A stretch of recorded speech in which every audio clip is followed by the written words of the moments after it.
Hello students. So after having understood federalism features and after having understood that there are so many levels that makes any country's system a federal system, we will now understand that what makes India a federal country. So here are four lists given.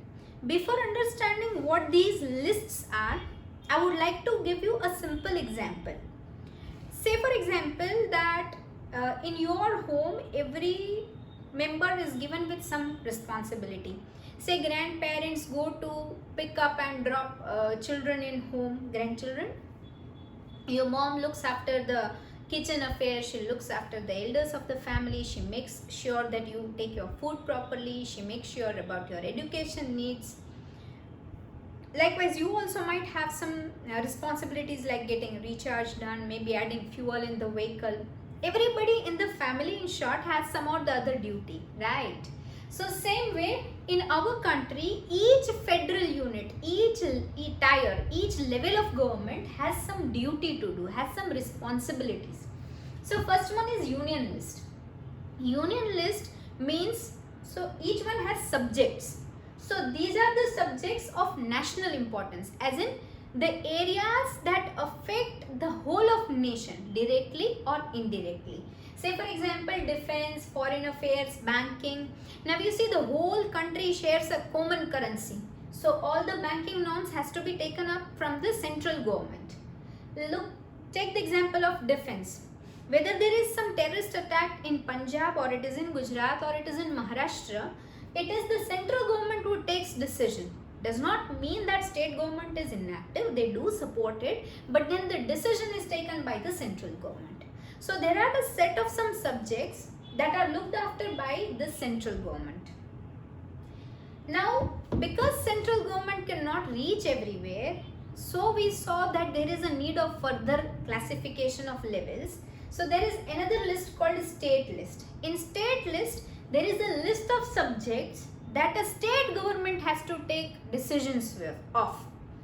So here the subjects are of state and local importance. Example, police, trade, agriculture.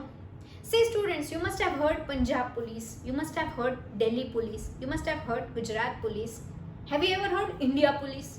No. Why? Because police is a state list affair. So each state government has their own police system. Of course, law and order has to be followed same throughout the nation, but then each state has to look after its police affairs. Then comes trade.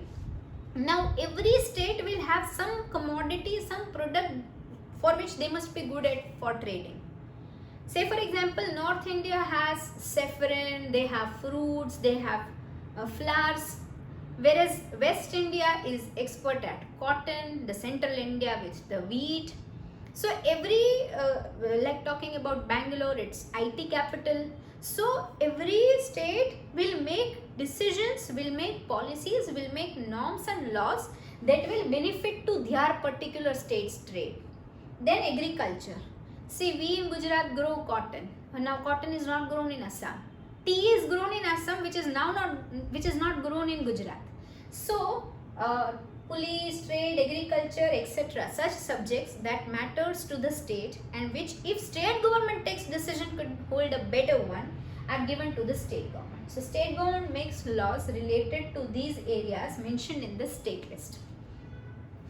After having understood union list and state list, next comes is concurrent, which is a mixture of both. As in, the subjects of common interest, whether the decision is taken up by union list or state list is fine. For example, education, forest, marriage. You see, you guys are CBSE students. There is yet another board in every state called their state board. Like in Gujarat, we have Gujarat board. In Maharashtra, it would be Maharashtra board. Haryana, it's Haryana board. So, education is something that is a concurrent list matter which either state government can decide or central government can.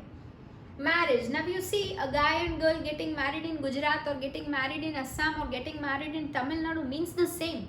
So certain social areas like marriage, divorce, adoption, these are a matter of common interest. Be it central government or any state government, they are going to be same. So either of them can look after it. However, any government can take decision, I mean the state and union. However, in case of dispute, only central government is superior. So yes, in case of issues, central government will look after. Now coming to the residuary. Residuary list comes from where? This word residuary means left out. You must have learnt that petrol refining, I mean the crude oil refining process in science when you must be little one. That first naphtha, gasoline, kerosene, diesel, all this gets extracted and in bottom is left over coal tar. We call them as residue. Residue means the last part which is left out. So that is the same word, residuary. After having framed all these lists in constitution, there were some subjects which are added later on, as in after the constitution is made, after the constitution is amended. Example, hacking, software, apps. These are the areas where there was no idea when all these framing was done.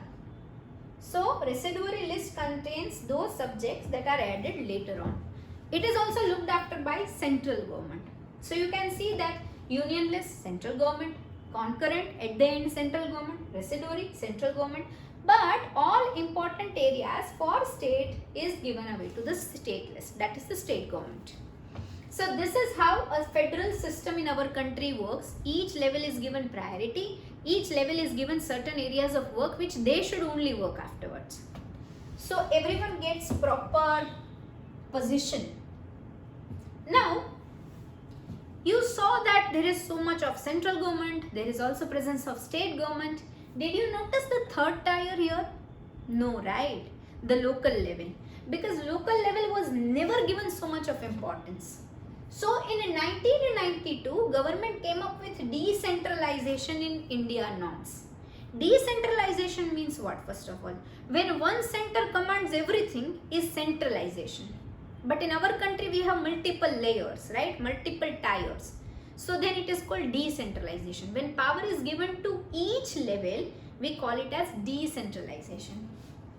So these 5 norms, you have to remember them very well. These 5 norms were set in order to make sure that the third level, the local level also gets properly justified into our federal structure. So the first one is mandatory to hold election at local levels at regular interval. Earlier what happened, children, that if I am Sarpanch, then next comes my, till I retire I am Sarpanch, then comes my son, then comes my brother. In short, my family, friends and relatives will only keep on ruling. It seems as if it's monarchy, right? And it is democracy. So at every 5 years, at every regular interval of 5 years, election has to be held. And not one person can only keep on recurring. Why? Because there will be a reservation provision, the reserved seats for SC, ST and OBC. Nobody is outrightly going to give them opportunities what government thinks, and that's why they get their special seats, the reserved seats.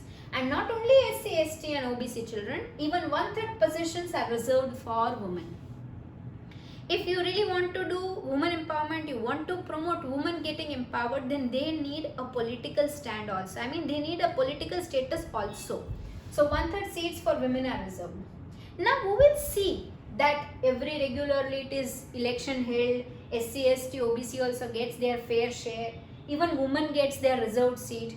So for that, there is a body called State Election Commission set up who will conduct the elections. So there will be total neutrality, total effectiveness of the things that are said by the law.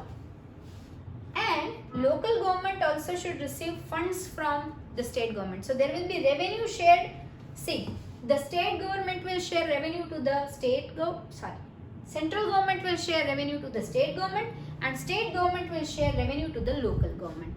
Because if there is Sarpanch, there are elections, there is the right to women, there is SC, ST reservation, there is regular election also. But what if there is no money? How can there be any development, right? Even certain grants come from central government outrightly. Like these days we have Pradhan Mantri Gram Sadak Yojana. So that's making the fund received from central government grant to make roads in villages. Along with that, there are many beneficial schemes introduced by our government, whether central or state, to make sure that local government also prospers. So the 3 tiers, the central, the state and the local level, are justified in our federal system. One more thing I wanted to highlight you students is our language policy.